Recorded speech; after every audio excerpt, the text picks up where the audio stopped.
Let's listen to an expert Dr. Ankit Jain, consultant physician and diabetologist, experienced for 13 years, currently working at Neo Hospital, Noida, and Jain Medicine, Mayur Vihar, Delhi, for hypertension in young population along with coronary artery disease and higher heart rate. Can be sure of happy heart. Doctor, how do we define hypertension and when should we conclude that the person has hypertension? 18 साल से ज्यादा उम्र वाले लोगों के अंदर में hypertension is defined as systolic blood pressure above 140 या डायस्टोलिक ब्लड प्रेशर अबव 90 या anyone who is taking any antihypertensive medications previously.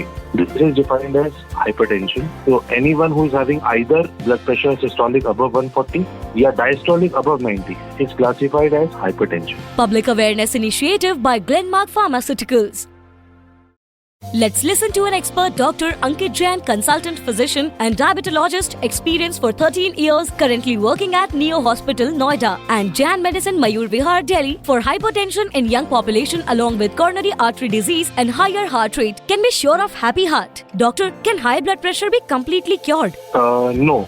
It cannot be cured, but yes, regular treatment. Increase in the incidence of hypertension and heart attack among young patients. If yes, what could be the underlying cause? So typically people think that the risk of heart ailment rises when a man reaches his 50s and a woman crosses the age of 65. But actually these days, heart illnesses are or any other disorder that lead to heart problems such as hypertension or high level of cholesterol and triglycerides are being noticed in people in their 20s, 30s and 40s. And इसका सबसे बड़ा reason है उनका unhealthy diet, sedentary lifestyle, a lot of stress, multiple other associated comorbidities and so on. So it is very